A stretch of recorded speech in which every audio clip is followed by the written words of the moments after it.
안녕하세요. 계획대로라면 지난달에 결혼식을 했어야 할 20대 후반의 여성입니다. 친구들한테는 창피해서 말도 못한 제가 파혼한 이야기를 해볼까 합니다. 저도 어딘가에는 털어놓아야 속이 후련할 것 같아서요. 결혼을 하려고 했던 남자친구와는 1년이 조금 넘게 연애를 했어요. 만난 시간이 그렇게 길지는 않았지만 술, 담배 안 하고 성실한 모습과 저를 항상 우선적으로 챙겨주는 게 참 좋아서 결혼을 결심하게 되었어요. 저희 부모님은 부동산 임대업을 하고 계세요.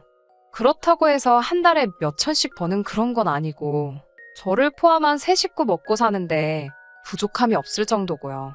진작에 건물 믿고 놀 생각 말라는 아버지의 말씀이 있었기 때문에 대학을 졸업한 후에는 바로 취직을 하게 되었습니다. 여러 군데 지원했는데 중소기업 한 군데에서만 연락이 왔고 더 도전해볼까 고민하다가 다니면서 이직 준비를 해야겠다 결심하고 출근을 하기로 정했습니다. 입사 후 얼마 지나지 않았을 때예요.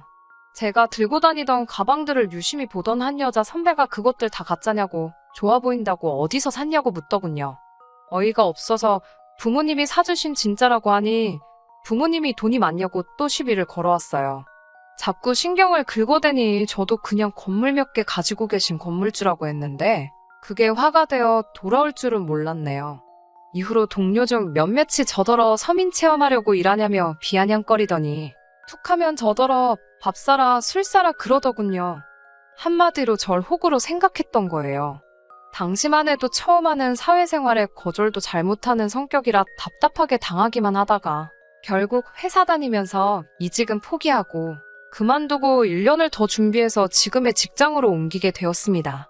이런 나름의 사정 때문에 개인적으로 틈만 나면 뭐 하나 뜯어먹으려 달라붙는 거지근성을 가지고 있는 사람도 엄청 싫어했고 남자친구가 부모님은 뭐 하시는 분들이냐 물었을 때도 저희 부모님이 여유가 있다는 사실 때문에 사람들이 저를 달리 보는 게 싫어서 그냥 조그맣게 장사를 하시고 계신다고 대충 둘러댔어요.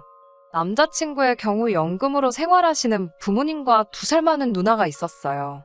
연금이라고 해도 넉넉지가 않아서 대기업에 다니는 남자친구가 한 달에 얼마씩 보태고 있었습니다.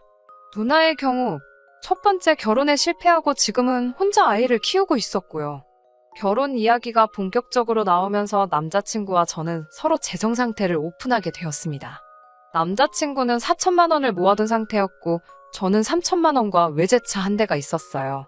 이때도 저는 부모님의 건물에 대해서는 이야기하지 않았습니다. 제 남자친구가 그럴 사람이 아니라는 건 알지만 그래도 혹시나 김칫국이라도 마시면 서로 불편한 상황이 될 수도 있으니까요. 얼마 후 상견례 자리를 갖게 되었습니다. 저는 부모님께 절대로 건물에 대해서는 남자친구에게는 말하지 말아달라고 부탁을 드렸습니다. 저희 부모님은 제가 첫 직장에서 얼마나 마음고생을 했는지 옆에서 다 지켜보셨기에 제 마음을 이해해 주셨습니다. 남자친구 부모님이 초밥을 좋아하신다길래 유명한 일식집으로 약속을 잡았어요. 식사를 시작하면서 본격적으로 저희 결혼식과 집 문제, 그리고 혼수 예단 등은 어떻게 할 건지 이야기를 나누게 되었습니다. 시댁에서는 5천만 원까지 지원해 주실 수 있다고 하더라고요. 친정 부모님도 그러면 똑같이 5천을 해주겠다고 하시면서 이참에 혼수도 반반하는 게 어떻겠냐고 물으셨어요. 그러자 남자친구 어머니께서 듣자 하니 당신 아들이 모은 돈이 1,000만 원이 더 많더라며. 그러니까 혼수는 저희 쪽에서 하는 게 맞겠다고 하시더군요. 순간 좀 치사한 생각이 들었습니다. 그렇게 치면 저는 차가 있으니까요. 그렇다고 따지고 들 수는 없는 노릇이었는데 친정부모님께서 그럼 혼수는 저희가 하는 대신 예단은 생략하겠다 하시더군요. 남자친구 부모님은 뭔가 마음에 안 드시는 눈치긴 했지만 더는 말씀을 못하시고 알겠다 하셨습니다. 결혼식 비용의 경우 저희 부모님은 양가가 반반 부담하고 축의금은 저희가 다 갚기를 바라셨지만 시부모님은 축의금 들어온 걸로 해결하라고 하셨어요. 모든 것이 원만하게 흘러가고 있다고 생각했습니다. 하지만 생각지도 못한 곳에서 문제가 터질 줄은 몰랐네요. 양가 부모님이 1억이나 보태주시고 저희가 모은 돈도 적은 돈이 아닌데 그래도 서울에서 매매는커녕 전세 하나 구하기도 쉽지 않더라고요. 제가 너무 골머리를 앓고 있으니까 부모님께서 어차피 결혼하면 다 알게 될 텐데 뭘 그리 숨기냐며 그냥 남자친구에게 이야기하고 당신들 도움을 받으라 하셨습니다. 사실 저희 친정부모님은 제가 건물주 딸이라는 걸 숨기는 게 더 웃기다고 생각하셨거든요. 무슨 재벌집 딸도 아닌데 숨기고 감추느냐고요. 진짜 돈 있는 사람들이 보면 비웃을 거라면서요. 하루는 남자친구와 데이트를 하려고 만난 날이었어요. 남자친구는 자기가 알아온 맛집이라며 저를 어떤 식당으로 데리고 갔는데 거긴 바로 저희 부모님이 소유하신 건물의 1층이었습니다. 남자친구는 이런 건물 하나만 있어도 평생 놀고 먹을 거라며 감탄을 금치 못하고 있었어요. 그 순간 왠지 지금이 사실을 말할 마지막 기회라고 느껴지더군요. 여태까지 남자친구를 속이고 있던 거나 마찬가지였으니 거짓말을 하고 있다고 마음 한구석 어딘가에서 죄책감까진 아니더라도 불편한 마음이 있었거든요. 전 별일 아니라는 듯이 사실 이 건물이 우리 부모님 건물이야라고 말했습니다. 남자친구는 깜짝 놀란 얼굴로 진짜냐고 묻더라고요. 저는 이거랑 건너편에 있는 거 2개, 그게 전부라고 했습니다. 순간 저만 느낀 건지는 모르겠지만 남자친구와 제 사이에 불편한 정적이 흐른 것 같았어요. 몇 초간의 시간이 흐른 뒤 남자친구는 저더러 알고 봤더니 능력자였네라면서 너는 참 좋겠다고 연신 부럽다는 식의 이야기를 건넸습니다. 남자친구가 부럽다고는 말하지만 크게 놀라지도 않고 딱히 신경 쓰지 않는 것 같은 모습을 보이자 그때가 돼서야 마음이 살짝 놓이더라고요. 왜 진작에 말 안 했냐고 묻길래 제가 첫 직장에서 겪었던 일을 털어놓았습니다. 남자친구는 자격지심 있는 사람들이라 그런 거라며 원래 없는 사람들이 그런 게 더 심하다면서 자긴 집이 부자는 아니지만 대기업에 다니고 있으니 그런 거 없다고 걱정 말고 안심하라고 하더군요. 저도 그 말을 굳게 믿었고요. 며칠 뒤 생각지 못한 사람에게서 연락을 받았습니다. 남자친구의 어머니셨어요. 시간 되면 한번 만났으면 좋겠다 하시면서 남자친구한테는 말하지 말라고 하시더라고요. 무슨 말씀을 하시려는 건지 도무지 짐작가는 바가 없어 긴장이 많이 되었습니다. 퇴근 후 차를 끌고 알려주신 장소로 향했어요. 도착하니 남자친구의 어머니와 누나가 같이 나와 계시더군요. 누나는 저를 위아래로 훑어보더니 어쩐지 비싼 티가 나더라니 부잣집 딸은 다른 애라며 웃더라고요. 칭찬인지 비꼬는 건지 알 수 없는 표정이었습니다. 그런 언니 옆에 심각한 표정으로 남자친구의 어머니가 절 바라보고 계셨어요. 그러더니 본론만 말씀하시겠다며 왜 부모님이 무슨 일 하시는지 제대로 이야기를 안 했냐고 물어보시더군요. 달리 드릴 말씀도 없고 해명할 일은 아닌 것 같아서 죄송하다고만 짧게 말씀드렸습니다. 그런 와중에 신우는 테이블 위에 올라와 있던 제 차키를 보더니 그럼 차도 부모님이 사주신 거냐고 묻더라고요. 나중에 자기 빌려 타도 되냐면서요. 보다 못한 남자친구 어머니가 옆에서 헛소리하고 있을 거면 나가 있으라고 언니한테 한마디 하시더군요. 남자친구 어머니께서는 당신들에게 5천만 원이 얼마나 큰 돈인 줄 아냐면서 그래도 아들이 장가간다 하니까 있는 돈 없는 돈 다 끌어서 보태주겠다 하신 거라 말씀하셨습니다. 그런데 저희 집이 그렇게 잘 살면 굳이 당신들 돈까지 가져다 써야 하냐고 물으시더군요. 생각지도 못한 말씀에 당황스러웠고 저 혼자 결정할 일도 아니라서 일단은 부모님께 여쭤보겠다고 했어요. 남자친구 어머니께서는 야속하게 생각하지 말라고. 그렇지만 어차피 한 가족이 될 건데 없는 사람 주머니 다 털어가면 너랑 너희 부모님 마음은 편하겠냐며 한번 잘 이야기해보고 연락 달라고 하시더군요. 집으로 돌아오면서 남자친구 부모님의 말씀을 곰곰이 곱씹어보는데 이해가 가면서도 어이가 없기도 하고 여러 가지 감정이 들었습니다. 저는 일단 남자친구랑 이야기를 해봐야겠다 싶어서 전화를 걸었어요. 남자친구도 누나한테 들었다며 이미 제가 어머님이랑 만난 걸 알고 있더라고요. 부모님께 뭐하러 말씀드렸냐고 하니 자기는 며느리가 부잣집 딸이라고 하면 좋아하실 줄 알고 별뜻 없이 이야기한 거라며 저를 난처하게 할 줄은 몰랐다고 사과를 하더군요. 저는 남자친구에게 어떻게 했으면 좋겠냐고 하니 자기도 잘 모르겠다고 하더군요. 5천만 원이 자기 집에서 정말 큰 돈은 맞고 벌써 신우가 그럼 자기 재혼할 때는 얼마 해줄 거냐고 따지고 들기 시작했다면서요. 남자친구는 자기도 자기 가족들이 이렇게 나올 줄 몰랐다. 제가 첫 직장에서 있었던 사연을 알고 있고 그런 사람들을 어떻게 생각하는지도 다 알고 있다면서 일이 이렇게 되어서 면목없다고, 원한다면 헤어져 주겠다고까지 말을 해왔습니다. 남자친구의 반응에 저도 고민이 많아졌어요. 아무리 남자친구의 가족들이 제가 제일 싫어하는 부류의 사람들이었지만 헤어져 주겠다고까지 말하는 남자친구를 보니 부모님이 하신 말씀대로 제가 무슨 재벌집 딸도 아닌데다가 사실 제 돈도 아닌 걸 가지고 유세 부리고 있는 게 아닌가 하는 생각마저 들었습니다. 그렇게 저 혼자 고민해봐야 결국 답도 안 나온다는 걸 깨닫고 이튿날 저는 부모님께 남자친구의 가족들과 있었던 일을 털어놓았습니다. 부모님은 걱정하지 말라며 오히려 잘 됐다고 하셨어요. 하나뿐인 딸 굳이 힘들게 결혼 생활 시작하는 거 보고 있기 딱 했다면서 이렇게 된 거 집은 당신들이 해주신다고 하셨습니다.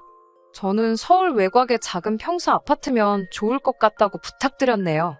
밤새 마음 졸였을 남자친구에게 빨리 이 기쁜 소식을 알려야겠다 싶어서 전화를 걸었습니다.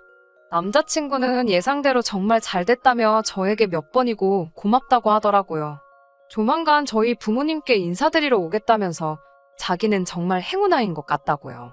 행복해하는 남자친구의 모습을 보니 괜히 부모님이 뭐 하시는지 숨겨서 일을 더 복잡하게 만들었나 싶은 반성까지 할 뻔했습니다. 그런데 그날 오후 남자친구 어머니께서 또 전화를 걸어오셨어요. 이미 원하시는 대로 결론이 났으니 저도 이번엔 가벼운 마음으로 전화를 받았고요. 그런데 어머니께서는 한 번 더 만났으면 좋겠다 하셨습니다. 지난번과 같은 장소로 향했어요. 시어머니는 곰곰이 생각해보셨다며 또 다른 제안을 던지셨습니다. 생각해보니 5천만 원이 중요한 게 아니더래요. 당신들하고 신혼먹고 사는 게 해결만 되면 그깟 5천만 원이 돈이겠냐고 하시더군요. 저는 그게 무슨 소린지 처음에 제대로 알아듣지도 못했습니다. 시어머니는 저에게 왜 이렇게 말귀가 어둡냐며 답답해 하시더니 저희 부모님이 소유하신 건물에서 장사를 하게 해달라고 하시더군요. 저희 결혼에 보태주시려던 5천만 원을 보증금으로 낼 테니까 카페 같은 거 하나 하게 해달라 하시더군요. 황당한 제안에 뭐라 할 말이 없었습니다.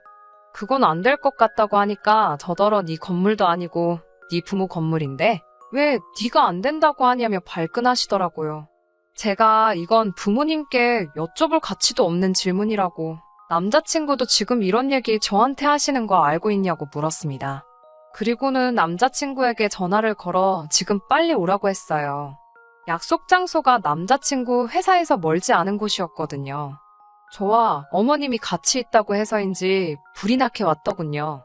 방금 있었던 대화를 설명하려고 하니 남자친구 어머니께서 당신이 하신다며 저를 막으셨어요. 남자친구는 한참을 듣고만 있더니 저에게 말이 아예 안 되는 건 아니지 않냐고 되묻더라고요. 자기 가족들이 돈 벌 생계수단이 생기면 자기가 생활비를 도와주지 않아도 되고 그러면 우리도 돈을 더 빨리 모을 수 있지 않냐고요. 저는 결국 가방에 있던 노트랑 펜까지 꺼내서 숫자 계산을 하기 시작했습니다. 남자친구 어머님의 계산이 왜 가당치도 않은지 하나하나 조목조목 설명을 해야만 했어요. 그러자 남자친구 어머니께서 지금 자기를 가르치려 드는 거냐며 갑자기 테이블을 쾅 치시고는 별꼴을 다 보겠다고 소리를 치시더라고요. 남자친구도 저한테 이야기하는 방식이 잘못됐다며 아무리 그래도 어른이 물어보시면 한번 알아볼게요라고 대답하는 게 정상 아니냐고 하더군요. 알아볼 이유도 가치도 없다는 걸 내가 지금 설명하는 거 아니냐고 몇 번을 이야기해도 남자친구는 무조건 저희 부모님한테 안 될 땐 안 되더라도 한번 물어라도 보라고 하더군요. 물어보는 게 뭐 돈 드는 것도 아니지 않냐면서요. 자기 어머니가 예비며느리 될 사람 앞에서 이런 부탁을 하기까지도 얼마나 자존심이 상하셨겠냐면서 결정은 제가 아니라 저희 부모님이 하실 문제이니 꼭 물어보라고 말입니다. 지금 돌이켜 생각해보면 남자친구는 저희 부모님이 자기를 아주 잘 봐주셨다는 걸 알고 있었기 때문에 저희 부모님이 자기 편을 들어줄 거란 어떤 확신이 있었던 것 같습니다. 심지어 헤어지겠다고 나오던 당시에 저희 부모님께서 흔쾌히 집을 해주신다고까지 하셨으니 그 점을 어떻게든 이용해보려는 건가 싶은 확신까지 들기도 했어요. 자기는 거지근성 그런 거 없다고 말해왔지만 이제 보니 누구보다 앞장서서 뭐 하나라도 더 빼먹을 게 없나 계산했던 거예요. 저는 남자친구에게 오빠 말대로 물어볼 테지만 후회하지 말라고 경고를 했어요. 이때 솔직히 마음속에서 이 결혼은 못할 수도 있겠다 싶었거든요. 그리고 부모님께 다시 이 이야기를 하니 부모님께서도 하나를 해결하면 또 하나가 새로 튀어나온다고.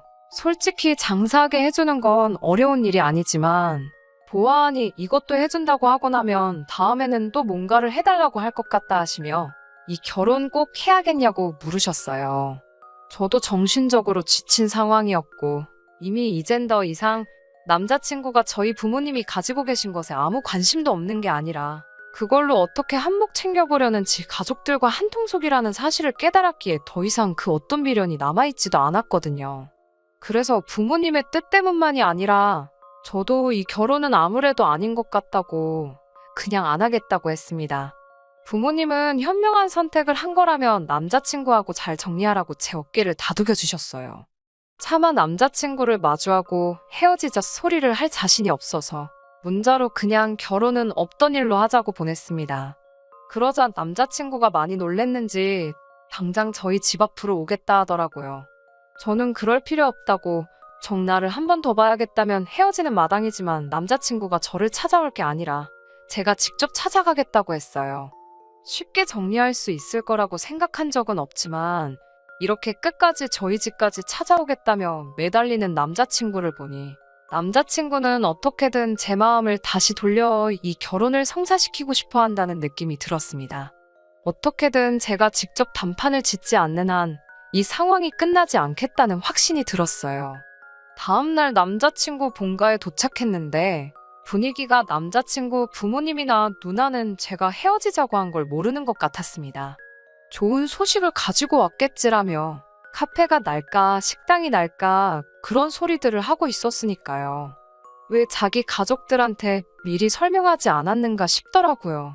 남자친구도 아주 눈치가 없는 사람이 아닌 이상 제가 파혼까지 선언하게 된 이유를 누구보다도 가장 잘 알고 있었을 텐데 말이죠. 만나서 이야기하면 내 마음을 돌릴 수 있다고 생각한 건지 한편으로는 아주 거만하다는 생각까지 들더군요.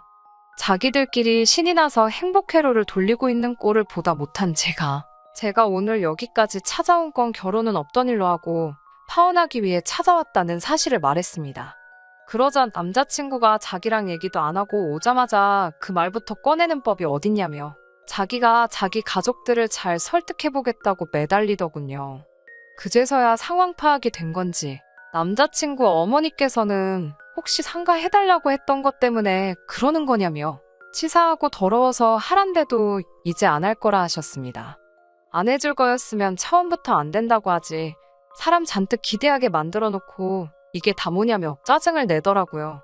제가 언제 된다고 말한 적이 있냐고 어이가 없어서 되물었지만 남자친구 어머니는 제 말을 딱 잘라버리고 그냥 처음에 저희 부모님과 했던 약속대로 저희 집에서 집 사주고 혼수해 오면 더 바라는 것 없이 결혼 허락할 테니까 파혼 같은 거 생각하지 말고 그냥 결혼하라고요. 그 와중에 멍청한 언니는 그래도 여자가 시집 오는데 예단은 해와야지 않겠냐며 보니까 신혼집도 작은 평수로 하는 것 같은데 혼수에 헛돈 쓰지 말고 자기한테 가방이라도 하나 사주면 안 되냐고 그러대요. 바로 방금 전에 파혼 선언을 하러 왔다고 똑똑하게 전했는데도 자기들 욕심에 파혼하게 된 거냐 미안하다 사과받고 싶은 마음까지도 없었지만 아주 두 사람이 분위기 파악도 못하고 번갈아 가면서 말도 안 되는 소리를 하고 있으니 이제는 어이가 없는 걸 떠나서 화까지 나기 시작하더라고요. 그래서 남자친구의 누나에게 이런 소리까지 하기 뭐하지만 왜 이혼을 당했는지 알 것 같다고 한마디 했어요. 그리고 어머님한테도 이 결혼을 어머님 허락받고 하는 게 아니고 제가 할지 말지 정하는 거라고. 그런데 보아하니 남자친구도 마찬가지고 어머님도 언니도 이 결혼을 빌미로 장사를 하고 싶어하는 사람들로밖에 보이지 않는다고. 저는 가족이 되고 싶어서 결혼을 결심한 것이지 어디 저당 잡힌 것도 없이 등골만 쪽쪽 빨리는 호구가 되고 싶은 게 아니라고 딱 잘라 말했습니다. 장사를 하고 싶은 거면 적어도 구미가 당길 만한 동등한 조건을 제시해야지. 저나 저희 부모님이 아무것도 없이 있는 대로 퍼주기만 하는 자선사업가라고 생각하신 거면 큰 오산이라고.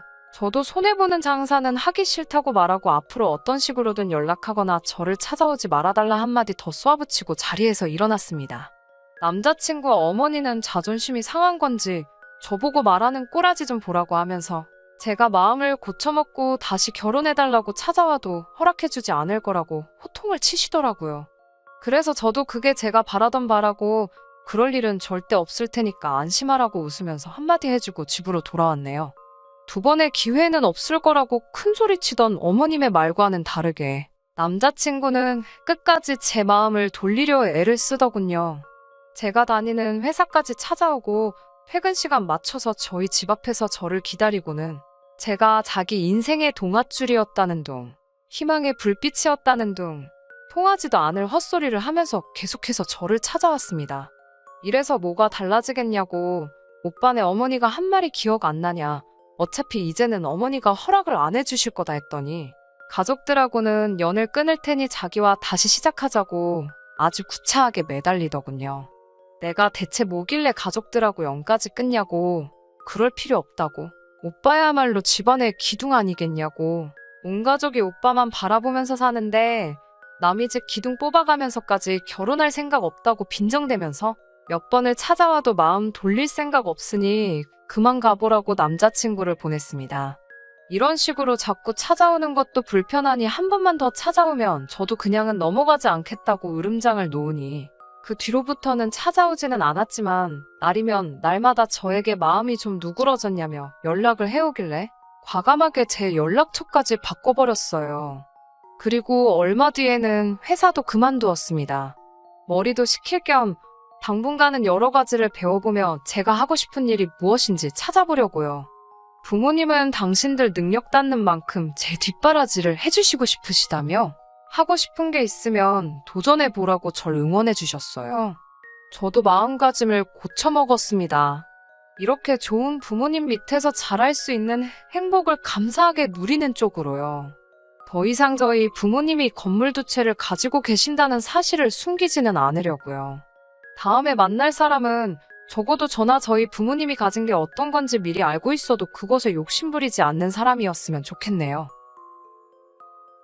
끝까지 들어주셔서 감사합니다. 오늘의 사연은 여기까지입니다. 구독과 좋아요, 알람 설정 부탁드리고 더 좋은 사연으로 다시 찾아뵙겠습니다. 감사합니다.